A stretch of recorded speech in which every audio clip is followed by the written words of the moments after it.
এই 9টা বছর দিনের পর দিন এই রাজাকাররা বই লিখেছে। তখন কোনো বাধা টাধা কিছুই ছিল না, ক্রমাগতভাবে এই রাজাকাররা বই লিখতে পেরেছে এবং ওই সময়টাতে বাংলাদেশ বিরোধী প্রচারণাটা, ভারত বিরোধী প্রচারণাটা এবং এটা যে ভারতের চাল, এই জিনিসটা হয়েছে। এখন আজকে আপনি যেই ছবিটার কথা উল্লেখ করছেন, এই যে বিহারীদের দৌরাত্ম্য দেখছেন, তারপরে আপনি দেখছেন যে পাকিস্তানের পতাকা, বা আজকে যে হেডিংটাও আপনি আমাকে দিয়েছেন, আপনি কি জানেন যে 5ই অগাস্টে যে জঙ্গি হামলা হয়েছে, এখানে একটা বড় ধরনের নিয়ামক, একটা বড় ধরনের অস্ত্র ছিল ওই বিহারীরা। ঢাকা শহরে আমি যে স্কুলে পড়াশোনা করেছি, Dhaka residential model school and college, তার ঠিক আপনার এটা সম্ভবত পশ্চিম দিকেই হবে, ওই পশ্চিম দিকের কোণাতে এটা হলো আপনার একটা বিহারি ক্যাম্প আছে, এটাকে আমরা জেনেভা ক্যাম্প বলি।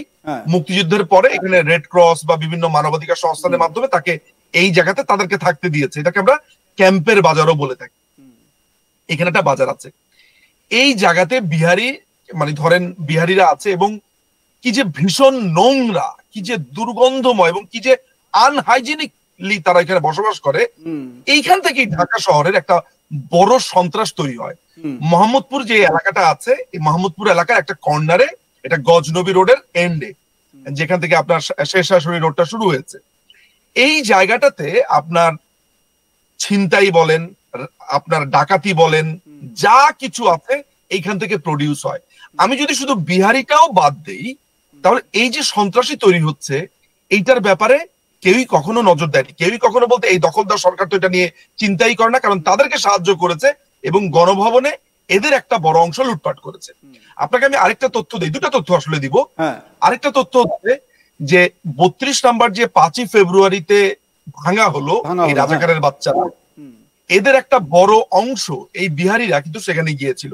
পবিত্র রমজান মাস এবং আর কয়েকদিন পরেই ঈদের চাঁদ দেখা যাবে, খুশির ঈদ, এবং সেই জায়গায় দাঁড়িয়ে এই যে রোজাদার যারা, তাদের জন্য যে ইফতারের আয়োজন করা হয়, এটা খুব পবিত্র একটি কাজ, সেটা নিয়ে কোনো সন্দেহ নেই। আমাদের এই বাংলাতেও, পশ্চিম বাংলাতেও হিন্দু বিভিন্ন সংগঠনের তরফ থেকে মুসলিম ভাইদের জন্য ইফতারের আয়োজন করা হয়েছে। কিন্তু বাংলাদেশে, ঢাকায় যদি এই রকম কোনো ছবি আমরা দেখাই, সেটা কিন্তু স্বাধীন চেতা, নিঝুম বাবুর মতো স্বাধীন চেতা যারা বাংলাদেশের ইতিহাসকে ভুলতে চান না, সেই সমস্ত মানুষ কিন্তু কোনো সময় এটাকে মেনে নিতে পারবেন না। আমরা ছবিটা একটু দেখাই, কিভাবে বাংলাদেশের জাতীয় পতাকা, পাকিস্তানের জাতীয় পতাকা পাশাপাশি রাখা হয়েছে এবং সেখানে ইফতার বিনিময়ের একটা কর্মসূচি নেওয়া হয়েছে। এই যে, এবং এখানে একটা বার্তা দেওয়া হচ্ছে যে পাকিস্তান বাংলাদেশ ভাই ভাই, আগে যে সমস্ত যা কিছু হয়েছে সেগুলো সব কিছু ভুলে যেতে হবে। এবং নিঝুমবাবু যে বিহারি এলাকার কথা বলছিলেন, ঠিক সেই জায়গাতেই কিন্তু, সেই জায়গার কাছে পিঠেই এই ইফতার বিনিময়ের কার্যকলাপ নেওয়া হয়েছে বিভিন্ন তথাকথিত ছাত্র যুবদের তরফ থেকে। আপনারা দেখতে পাচ্ছেন যে ইফতার বিলি করা হচ্ছে। আপাতভাবে এটা খুব সৌভ্রাতৃত্বের একটি ছবি হলেও এর নেপথ্যে যেটা রয়েছে সেটা হচ্ছে গিয়ে ওই বাংলাদেশ এবং পাকিস্তানের জাতীয় পতাকা একসঙ্গে রেখে এই কর্মকাণ্ডকে সংগঠিত করা। আমি নিঝুমবাবুর কাছে সরাসরি চলে যাব। নিঝুমবাবু, এই ছবি অনেক কথা বলে দিচ্ছে। আপনি এইখানে যে ব্রাউন কালার পরা যেই ওই যে পাকিস্তানি যে কুর্তাটা আছে, যে ধরনের পাঞ্জাবি ওরা পরে, আপনি যে ভিডিওটা দেখিয়েছেন, এটা যদি আপনি দেখেন যে এর আগের ছবি যেটা আছে, এই মেয়েটাকে যে আপনি দেখতে পাচ্ছেন, এই মেয়েটা কিন্তু একটা পরিষ্কার ভাবে আইএসআই এজেন্ট। কেমন? এদেরকে কোভার্টলি এখানে নানান ভাবে পড়তে পাঠানো হয়, এদেরকে নানান ভাবে আপনার বিভিন্ন কাজে, তারপর হচ্ছে এমবিসি, এই ধরনের কাজে পাঠাতে হয়। মূলত তারা আইএসআই এজেন্ট। একটা দীর্ঘ সময় ধরে আপনি দেখবেন যে ইউটিউবে বেশ কিছু প্রোগ্রাম হয়। প্রোগ্রামগুলো কেমন? যেমন 7ই মার্চের ভাষণ শুনে পাকিস্তানিরা কি ভাবে, এই যে এই ছেলেটাকে আমি খুব ভালোভাবে তার সম্পর্কে জানি। এই ছেলেটার ব্যাপারে আমার কাছে ইনফরমেশন আছে। দেখুন এর চেহারাটা দেখা যায় কিনা, আমার কাছে এক ধরনের ইন্টেল আমাকে অলরেডি দেওয়া হয়েছে গতকালকেই। এই ছেলেটা আইএসআই এর, এই যে চশমা পরা ছেলেটি, হ্যাঁ, এই চশমা পরা ছেলেটা আইএসআই এজেন্ট, এবং এ ঢাকাতে এসেছেই এবং ঢাকাতে আছেই হচ্ছে আইএসআই এর হয়ে কাজ করছে। এদেরকে দিয়ে যেটা করে সেটা হচ্ছে যে বাংলাদেশ এবং পাকিস্তানের নাগরিকদের মধ্যে সম্পর্ককে স্বাভাবিক করবার জন্য তারা ধরেন রিভিউ করে। যেমন 7ই মার্চের ভাষণ ছেড়ে দিল, আপনার এদিকে তারা বলছে যে দেখি তো, তারপর তারা অনেক প্রশংসা করছে যে বঙ্গবন্ধু এই ভাষণটা দিয়েছে, এটা দিয়েছে, সেটা দিয়েছে। তারপরে আমাদের অনেক মিউজিক তারা ছেড়ে সেগুলো আবার মিউজিক রিভিউ করে। আপনাদের অ্যাপারেন্টলি মনে হতে পারে বাহ, পাকিস্তানিরা তো বাংলাদেশের মুক্তিযুদ্ধ নিয়ে অনেক ভালো কথা বলছে, তারা তো আমাদের মিউজিক শুনছে। এই যে এই ছেলেটা, যে স্ক্রিনে যে ছেলেটাকে দেখা যাচ্ছে, এই ছেলেটা হচ্ছে আইএসআই এর এজেন্ট। খুবই নিরীহ, কিন্তু ও আইএসআই এর হয়ে কাজ করে, ও কোভার্টলি এখানে কাজ করছে।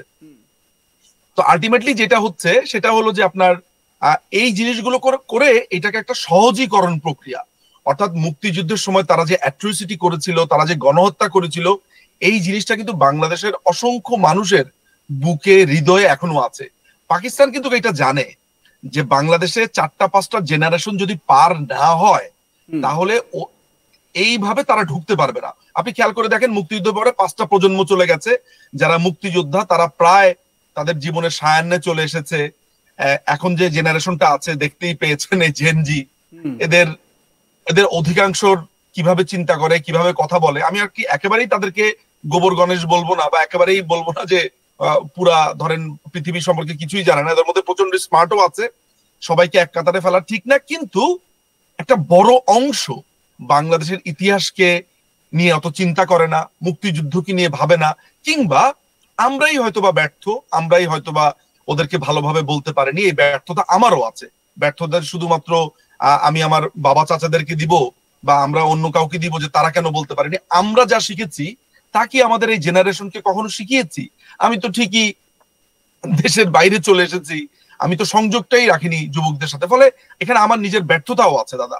ফলে যেই জিনিসটা হয়েছে, এই যে আমাদের নিঝুম বাবু, এই যে আমরা দেখুন অ্যারো দিয়ে মার্ক করে দিয়েছি, আপনি যাদেরকে আইএসআই হিসেবে চিহ্নিত করেছেন।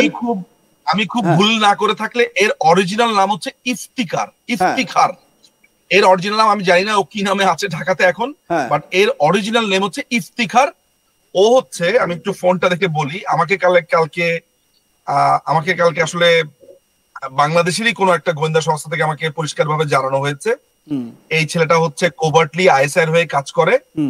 হ্যাঁ, ওর নাম হচ্ছে ইফতিখার। আমি জানি না ও কি নামে এই মুহূর্তে ঢাকাতে আছে। এই ছেলেটা আইএসআই এজেন্ট। এই মেয়েটার ব্যাপারে আমি সন্দেহ করি, যেহেতু ওর সাথে আছে। মেয়েটার ব্যাপারে I am not quite sure, but definitely হবে। কিন্তু এই ছেলেটা হচ্ছে আইএসআই এর এজেন্ট। একে আপনারা দেখে নিন, একেবারে নিশ্চিত করে আমি আপনাকে বললাম, এবং আমাকে নিশ্চিত জায়গা থেকে জানানো হয়েছে। এরা যেটা করে সেটা হচ্ছে যে সম্পর্ক স্বাভাবিকীকরণ, অর্থাৎ বাংলাদেশ পাকিস্তান 71-এ যা করেছে এটা ঠিক আছে। আসলে জানো, আমাদের দুই ভাইকে আলাদা করে দিয়েছে ইন্ডিয়া, আমাদের দুই ভাইকে, ওদের এটাই টার্গেট ছিল। 65 সালে 65 এর পরে ওদের অনেক রাগ ছিল, ওরা তখন দুই ভাইকে আলাদা করে দিয়েছে। আমরা তো একই মায়ের দুই সন্তান, আমরা আলাদা হয়ে গেছি, তো কি হয়েছে, ব্লা ব্লা ব্লা ব্লা। তো স্বাভাবিকভাবে আমাদের দেশের মানুষরা, ধরেন আমি সরল সোজা বলবো না কি বলবো আমি জানি না, ধর্মের ব্যাপারে এক ধরনের কাতরতা আছে, এক ধরনের দুর্বলতা আছে।